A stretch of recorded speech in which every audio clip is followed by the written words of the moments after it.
राज्याचे माजी कृषी, क्रीडा आणि अल्पसंख्याक मंत्री तथा आमदार माणिकराव कोकाटे यांनी आपल्या वडिलांच्या निधनानंतर पारंपरिक रूढींना छेद देत समाजापुढे एक विवेकशील, पर्यावरणपूरक आणि परिवर्तनवादी आदर्श उभा केलाय.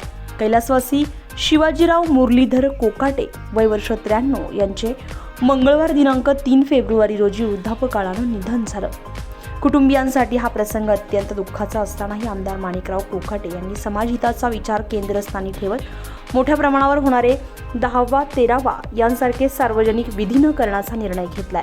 अंत्यसंस्काराच्या पहिल्याच दिवशी सर्व विधी पूर्ण करून पुढील धार्मिक विधी केवळ घरगुती स्वरूपात पार पाडण्याची भूमिका त्यांनी स्पष्ट केली आहे. समाजातील अनावश्यक खर्च, कर्मकांड आणि सामाजिक दबाव यांना छेद देणे हा या निर्णयामागील प्रामाणिक हेतू असल्याचं त्यांनी सांगितलंय.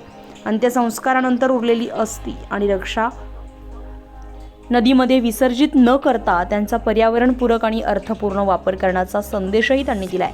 रक्षेचा वापर शेतीसाठी अथवा वृक्षारोपणासाठी करावा हा विचार केवळ मांडणीपुरता न ठेवता त्यांनी प्रत्यक्ष कृतीत उतरवलाय. रक्षा कार्यक्रमानंतर अस्थी आणि रक्षा झाडाच्या खड्ड्यामध्ये टाकून आमदार माणिकराव कोकाटे यांनी स्वतःच्या हाताने आंब्याच्या झाडांची लागवड केली आहे.